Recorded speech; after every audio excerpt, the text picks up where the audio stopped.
Well, welcome back to the Ring of Red series. We're looking at a brand new mission. I say brand new for a game that came out in 2001, but anyway, let's go to the Lyration Front. Roll it.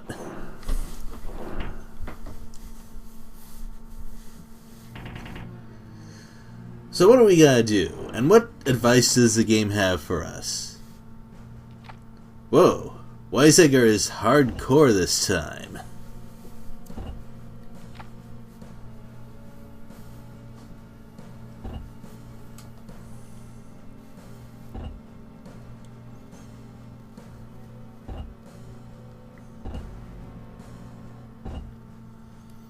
And people from the ground squads are talking.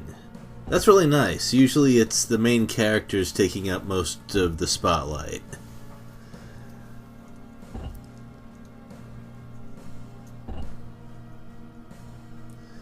And I appreciate the way they talk about the differences between two AFWs of a similar type.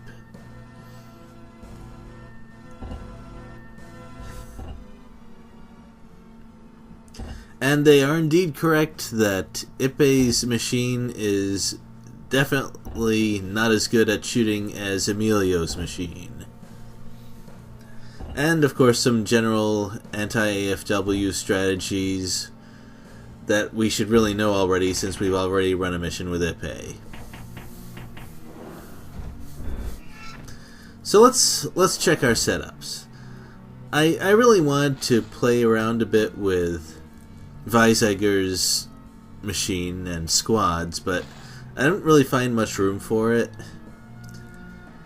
For example, I considered giving him the squad with 8 APCR shells, but his machine doesn't really take good advantage of them, so back to Kinjo.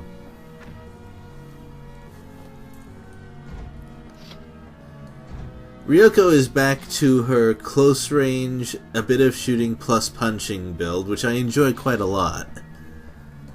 And the reason I switched is because, of course, of the map placement, which you will see in a little bit.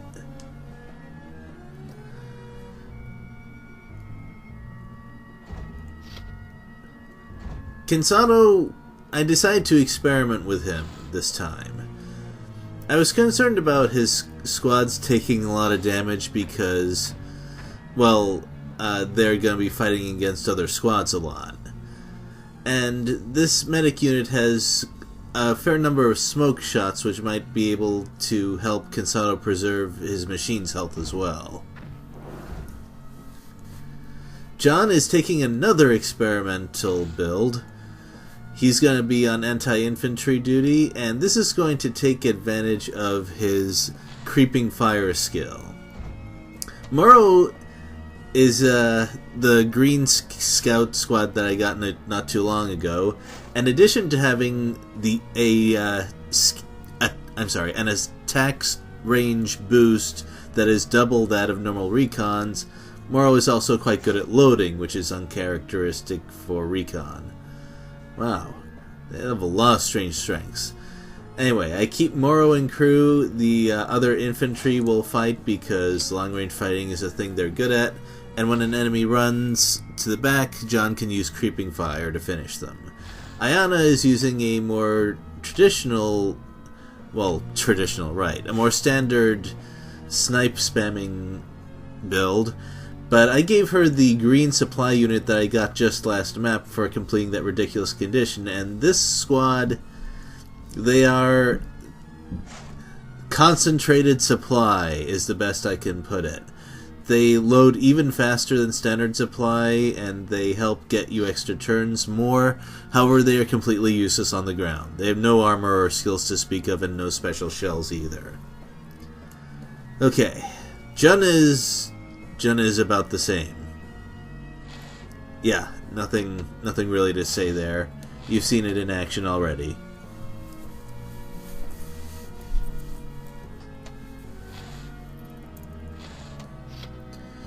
Ippei is also unchanged. Well, his game plan is pretty simple, so there's really no need to go super fancy, but Emilio is a different story. First, let's take a look at his machine stats. His punching ability is not as strong as Ippei's, however, his short-range gun is actually rather interesting. It has similar stats to Ryoko's gun, except at short range instead of mid-range, and he also has that weird boost to power against soldiers at mid-range that we've seen in other anti-AFWs. But Emilio is not likely to get very good use out of it because moving backwards is not really a thing that anti-AFWs can do. Kind of a shame, because it would be interesting to give an anti-soldier setup to an anti-AFW, but not happening. And this is just to show that Ryoko's gun numbers are quite similar, except it's slightly better because it gets all of its good stats at mid-range, whereas Emilio's are spread out and he's less mobile. And his tank is based on the Panzer IV-A, which, well, it was not really put into a lot of use during the war. It wasn't a huge mass production thing, more like a starting point, sort of a proof of concept sort of thing before they moved on to more advanced models with the same general idea. And if it looks very similar to the other Panzer IV-D that I showed earlier, well, it's the same line. It's basically the same gun, and actually because it's the same gun, it makes a lot of sense for his numbers to be similar to Ryoko's. And that's a detail that I appreciate. And his skills, I thought that since he's going to be shooting a lot at short range, it might not be a bad idea to give him some heat shells. Shooters are also not that bad at loading, so I figure why not. So he's going to go similar to the Ryoko plan with some shooting, some mechanics at short range, and then punches. There are a few details that are unique to each of them, of course, but overall the plan is similar. And I'm not really sure I went and showed Weizsägger's skills again. Oh, actually I do know. His supply unit now has smoke shot, which is unusual for supply units, and it might be helpful to preserve his shield health for when he gets into a pinch.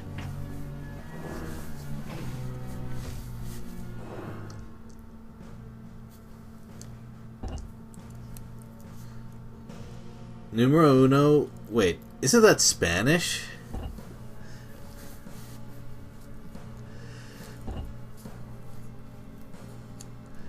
Now, if you've been paying attention to the lore, you might have kind of wondered why this anti-AFW is German design.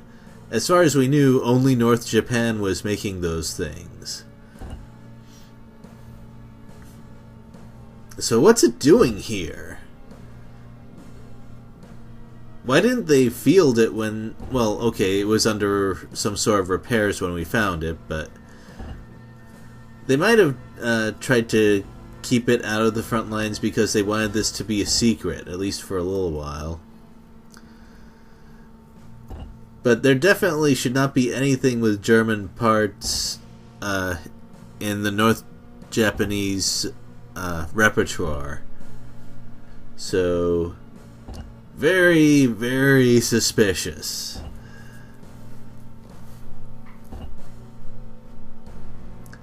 And Kensado seems to believe that Shringen is involved, which I'm not surprised. He's done some really weird things, and I mean, he probably shouldn't have sent us up here in the first place, but just overall what he's been doing is very difficult to understand.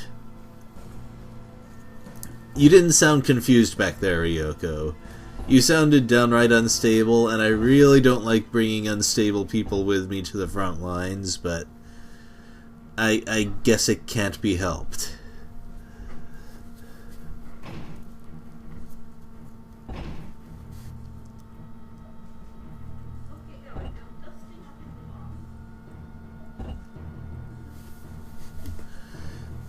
Yeah. Well,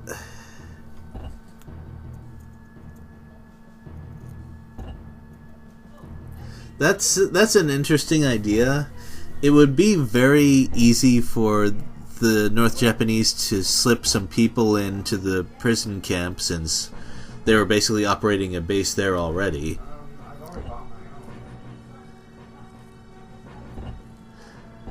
But they didn't. That seems a little bit off because, as far as we know, they weren't really expecting the Karma Liberation Front to go after that prison camp. I know. Didn't expect the Liberation Front to liberate something like that. But it was a really big operation, and no one really assumed that Karma could handle it. They were correct, because they needed our help to do it. So, I don't know, maybe they did it just in case, or because they felt like it. Still seems a little weird to me.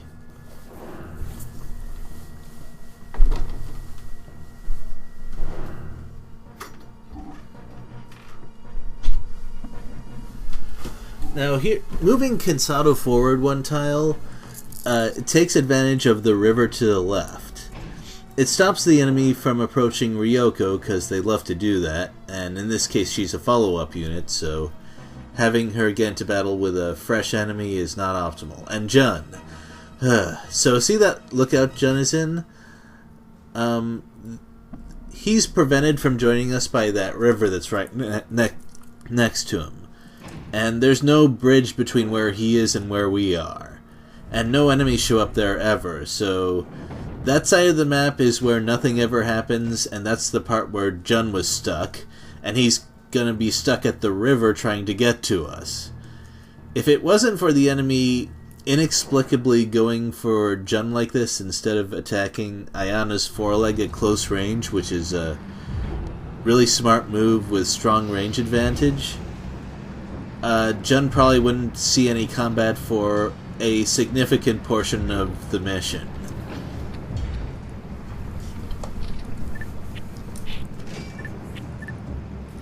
The only reason I can think of them doing that is that rivers provide no terrain advantage.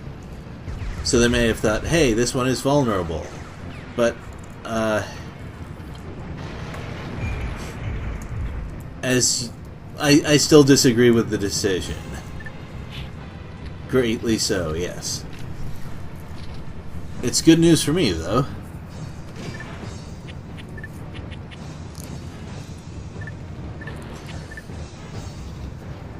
Well, I'd like to talk a little bit, since we have all 8 AFWs, about a few of the finer differences and the general idea of what they give you and how you work with it. So there's 2 AFWs of each type, and of these units, one of them is the more specialized, more straightforward one. So, for example, for standard AFWs, Weizsäcker is the straightforward shoot things at medium range, and that's really all there is to it. And, of course, he's pretty good at what he does. And then there's Ryoko, who has less medium-range shooting power than Weizsäcker. However, to make up for it, she's also good at punching things, especially with her rapid punch skill. She also loads a bit faster and has a little bit more armor. But you get the general idea. And then there's Ippei, who wants to move forward and punch, and that's all he does. And then there's Emilio, who is less good at punching, but he can also do some decent shooting at short range. There's Cansado, who murderizes infantry, but can't really do anything else. And then there's Jun, who, in addition to being better at medium range, he can hit enemy AFWs reasonably well.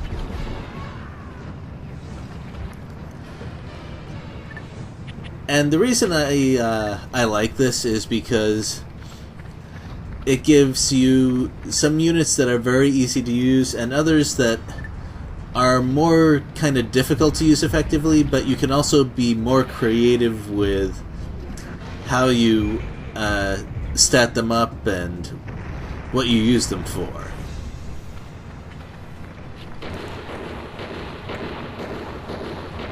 For example, Jun here, I decided to still use him mostly for anti-infantry, but with a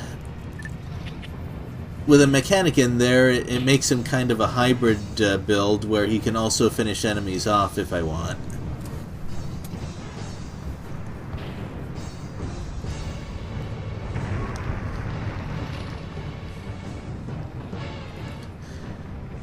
Now, I haven't gotten to the forelegs yet because they are inherently kind of an odd design. I'm not talking about their basic goal, which is to get to long range and shoot enemies from really far away where other types have really big damage drop-off. That's straightforward. I'm talking about what you aim at with them. And this applies to both of them, because you've seen John. You've seen that he will blow up pretty much whatever he gets a decent shot at.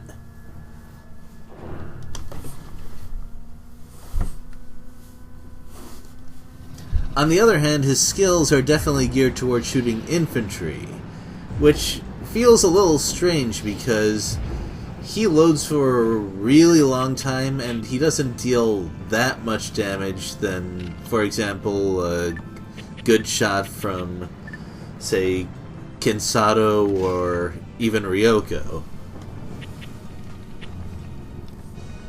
So, at first glance, why would you do that? He hits AFWs extremely hard and accurately.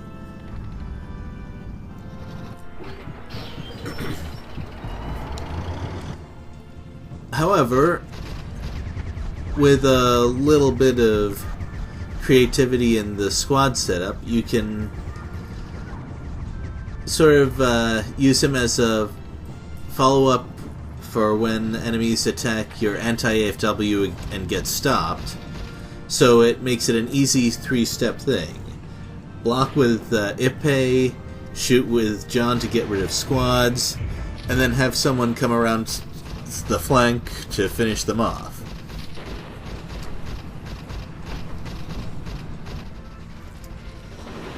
Ayana, on the other hand, I first had her pegged as an anti-infantry unit as well, and that's because she comes with Bombard just like John does.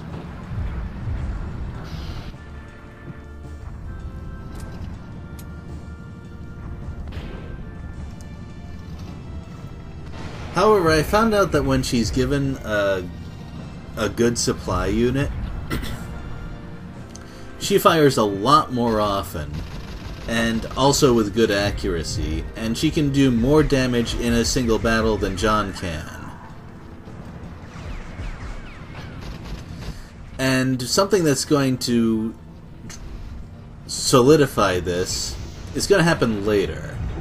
When she gets her third skill, it's going to change her gameplay a fair bit, as third skills often do. Now, you've probably noticed a problem that I've encountered with Kinsato's build already, which is Smoke Shot is not effective as I wanted it to be because this is the point of the game where lots of enemies have started using special shells, which are undodgeable and accuracy doesn't even figure in, so Smoke Shot doesn't help with that either.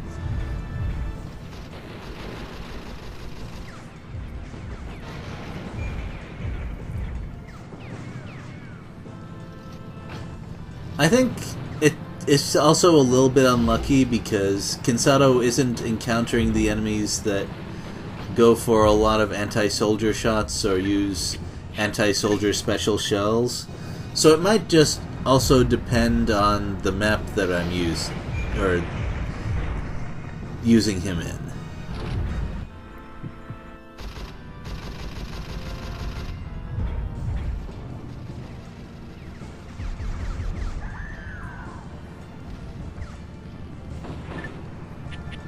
So if I was going to do this over again, I'd give him the supply unit with Smoke Shot, because the supply unit helps to recover AFW health very quickly, and he'd still be able to get hit a bit less with those shells.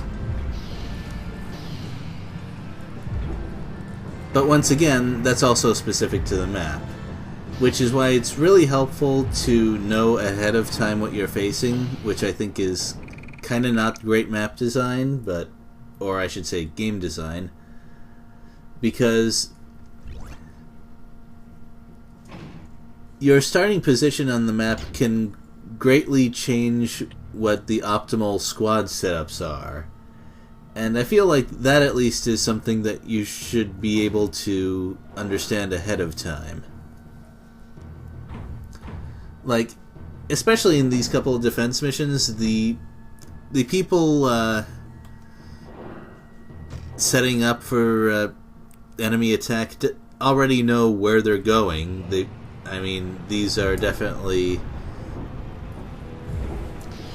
preset positions. We're not being taken completely by surprise or anything. So, well, I kind of wish there was a Fire Emblem style screen where you can switch units around and decide who goes where. I think that would make it a lot easier to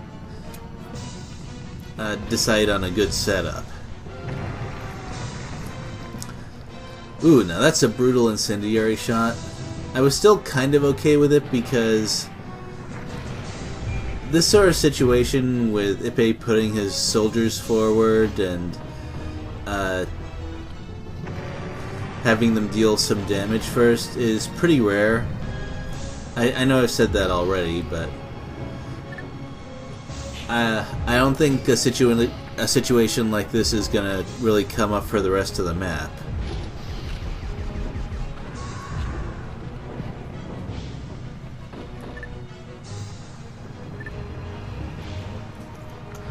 I don't think I've ever seen Ippei just miss with his close combat attacks.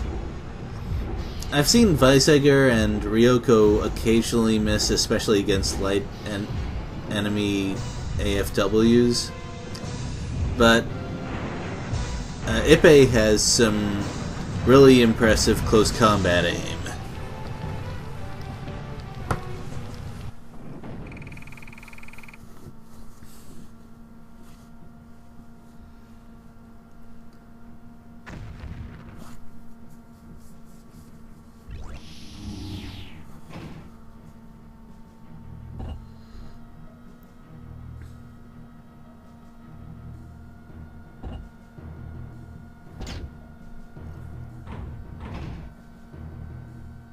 Subversive?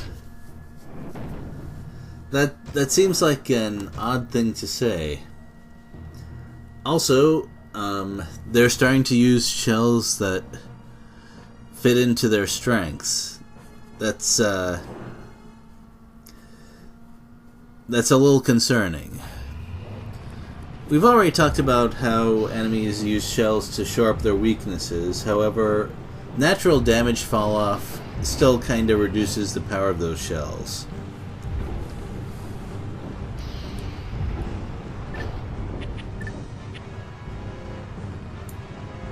But when an enemy foreleg engages you at long range and they have APCR, that's really scary.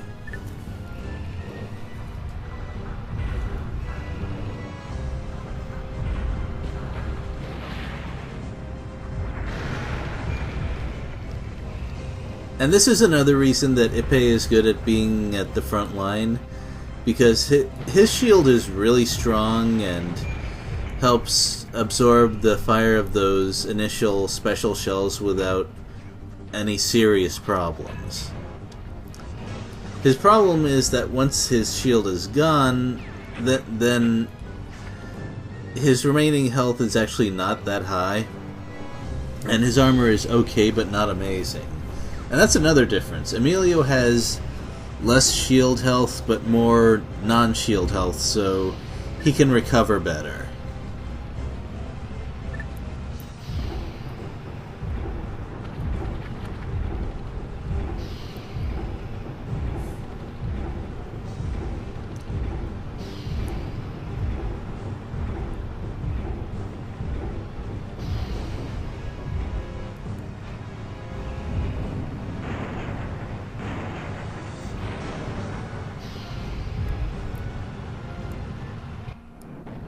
Isn't Wire great? Oh, and I decided to show both uses of cleanup in this video without fast forward, because first of all I wanted to show how they put those landmines in their backpacks, which seems unwise, but also just to show how great cleanup is for anti-AFWs. It gets rid of both of the things that might seriously hinder you, and furthermore, it doesn't even put the mechanics in any danger because they are skills that trigger from the back row. It's a really good thing that the AI is not too smart and always moves those mechanics forward when they're on the enemy side. Because if I faced an anti-AFW that had mechanics with cleanup and never moved them forward, I'd have a lot more trouble.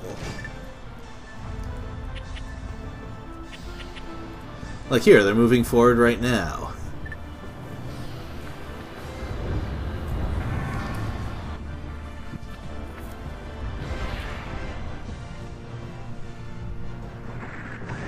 Oh, and I really appreciate that the enemy does not play out the animation of hype morale.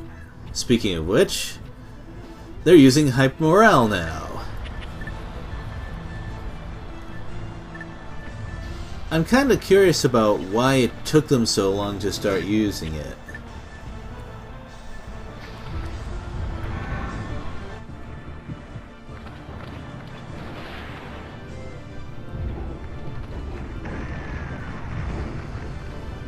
So we're running into one of the biggest problems with using Ayana against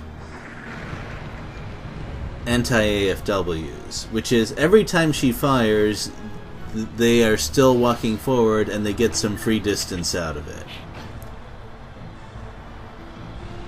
And while snipers are great for this sort of strategy, they also don't slow down the enemy AFW at all, nor, in fact, do I, because I'm shooting at the troops.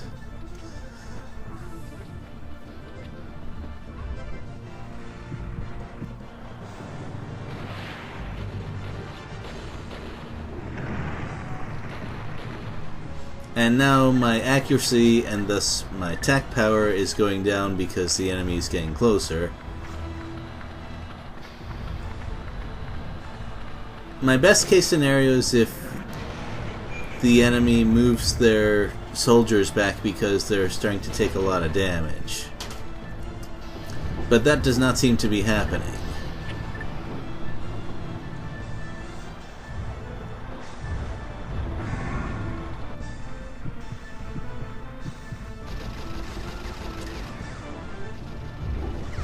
Four-legged machine guns are not that great.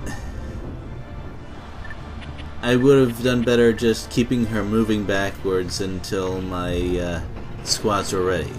Also, snipe does not work at close combat range.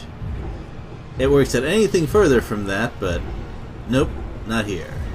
Also, I'm gonna take a punch. And I'm trying to figure out what I can do to prevent that sort of thing in the future.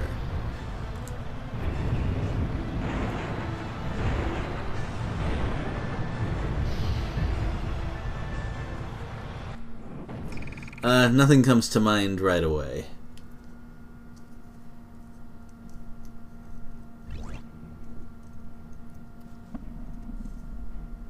So, Emilio is all the way over here. Fortunately, that lookout point will allow him to move through some mountain tiles without taking a delay to his next turn.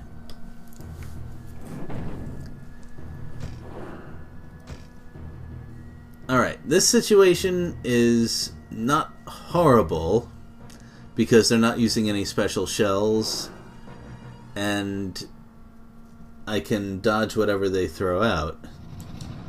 But see that NJ leader thing? That means any enemy with leader name on it has a maximum attack of some kind. It's usually the default one for that particular kind of AFW, which is not good news for me because for anti-AFWs that's quick move. Excuse me.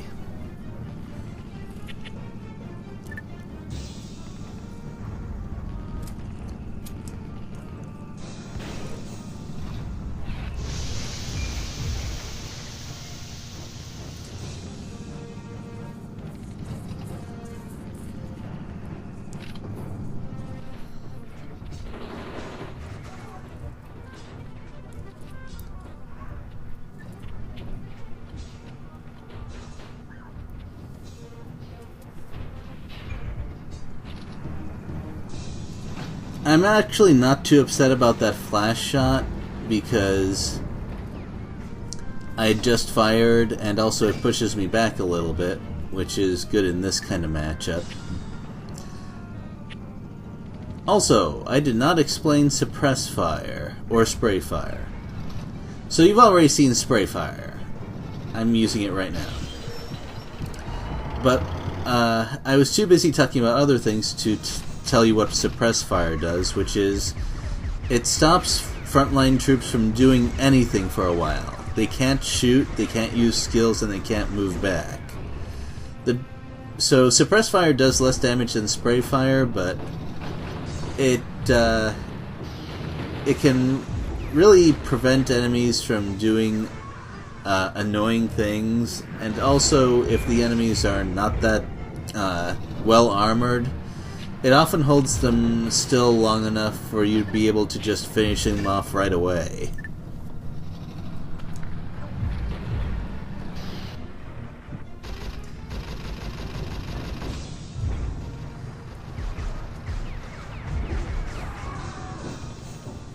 Well, I guess that's that then.